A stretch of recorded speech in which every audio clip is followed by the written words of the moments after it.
سبحان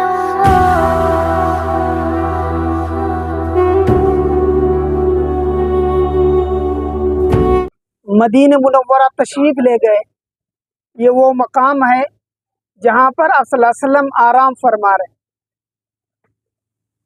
ایک مرتبہ کا واقعہ ہے کہ حضرت عائشہ صدیقہ رضی اللہ تعالیٰ عنہ نے فرمایا کہ کوئی کیل مار رہا تھا، فرمایا کہ یہاں پر اللہ کے نبی صلی اللہ علیہ وسلم آرام فرما رہے ہیں، کیل نہ مارے۔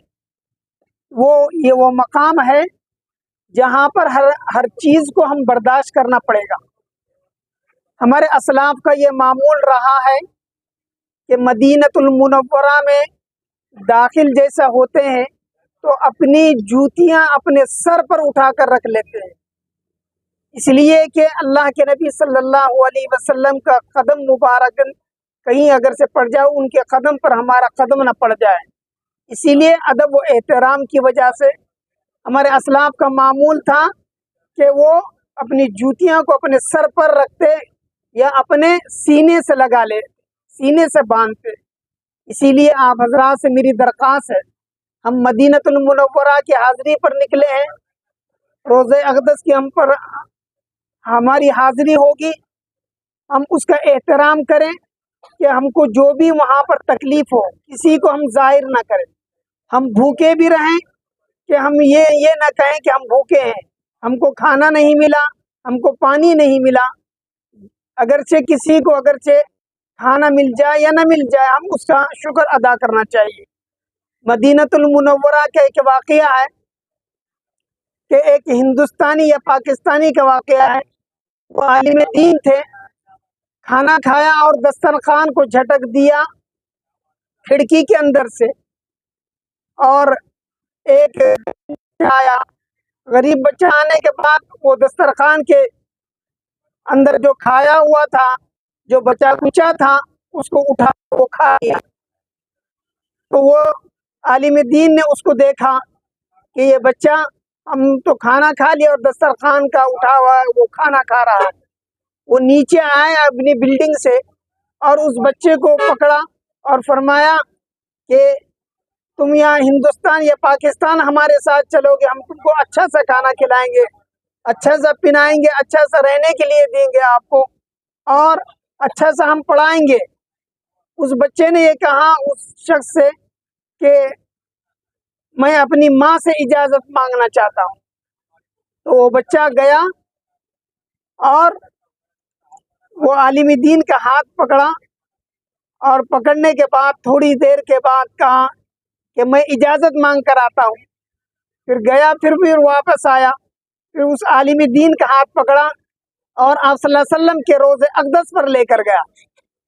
فرمایا کہ یہ وہاں بھی ملے گا، کہ اس عالم دین نے کہا کہ یہ وہاں نہیں مل سکتا۔ پھر فرمایا کہ یہ روزے اقدس وہاں نہیں مل سکتا تو میرا آنا بھی ہم وہاں نہیں جا سکتے، اس لیے کہ ہم یہ کھانا پسند کریں گے مگر روزے اقدس کو ہم چھوڑ نہیں سکتے۔ اتنا ادب و احترام پہلے زمانے میں تھا، کیونکہ مدینے کے اندر ایک بھی ہمارے سے اگر سے لغزش ہوگی تو ہمارا پورا سفر بیکار اور کامیاب نہیں رہے گا۔ اسی لیے میری آپ حضرات سے مؤدبانہ درخواست ہے، ہم جتنا بھی ہو کثرت سے اللہ کا ذکر کریں اور درود پڑھیں، اللہ کی عبادت کریں، اللہ کی حمد و ثنا بیان کریں، اللہ کی تعریف کریں۔ اگرچہ ہم تعریف نہیں کرتے تو اللہ تعالیٰ ہم سے ناخوش ہوں گے۔ تعریف تو اللہ کی ہم کو ہمیشہ کرنا چاہیے۔ قرآن کریم خود کہہ رہا ہے الا بذکر اللہ تطمئن القلوب، دلوں کو، قلب کو اگر سے منور کرنے والی اگر سے کوئی چیز ہے تو وہ اللہ کا ذکر ہے۔ اور مدینے میں سب میں زیادہ بہترین اگر سے کوئی عمل ہے تو وہ درود ہے۔ ہم جتنا کثرت سے ہو درود کا اہتمام کریں، درود پڑھیں اور اللہ کے نبی کو پہنچائیں۔ وہاں پر اگر سے ہم درود پڑھتے ہیں تو اللہ کے نبی صلی اللہ علیہ وسلم خود درود سنتے ہیں، اور ہم دوسروں کا درود اگر سے ہم پہنچاتے ہیں تو وہ قبول کرتے ہیں۔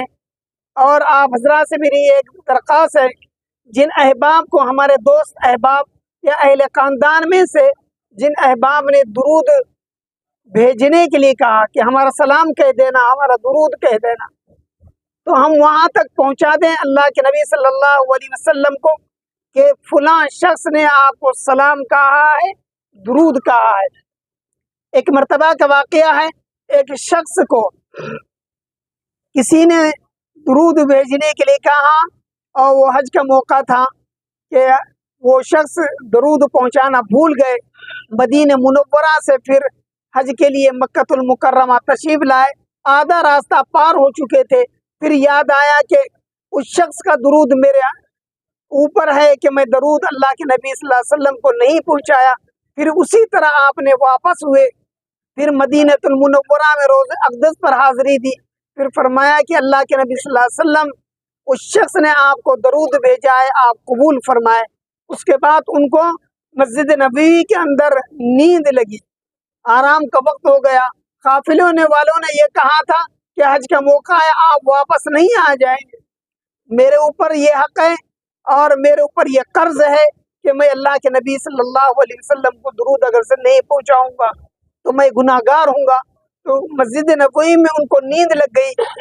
جب نیند سے جب بیدار ہوئے تو وہ مکہ المکرمہ میں آپ کی آنکھ کھلی۔ یہ بنایا ہوا واقعہ نہیں، تاریخ میں آتا ہے، روایت میں آتا ہے، سیرت کی کتابوں میں یہ واقعات آتے ہیں۔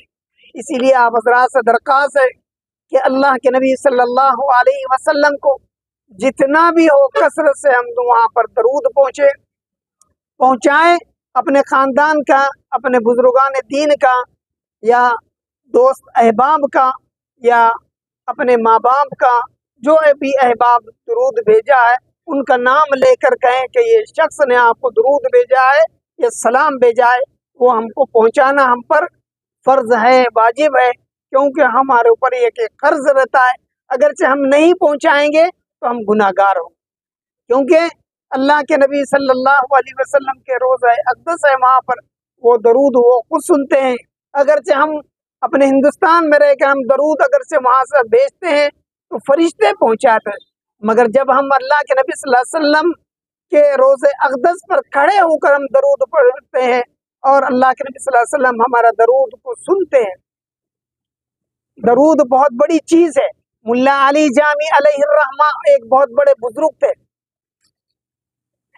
تاریخ میں آتا ہے ملا علی جامی رحمۃ اللہ علیہ کو ایک مرتبہ کا واقعہ، جب آپ اشعار پڑھتے تھے تو صلی اللہ علیہ وسلم روزے اقدس سے باہر نکل کر آپ کے اشعار کا جواب دیتے تھے۔ اتنا عشق و محبت تھی اللہ کے نبی صلی اللہ علیہ وسلم سے، اتنے عاشق رسول تھے وہ کہ میرے محترم بزرگوں دوستو، ہم کثرت سے ہم بھی اس طرح سے عاشق رسول ہو کر ہم درود و سلام پہنچانا چاہیے۔ اللہ تعالی ہم سب کو عمل کی توفیق عطا فرمائے۔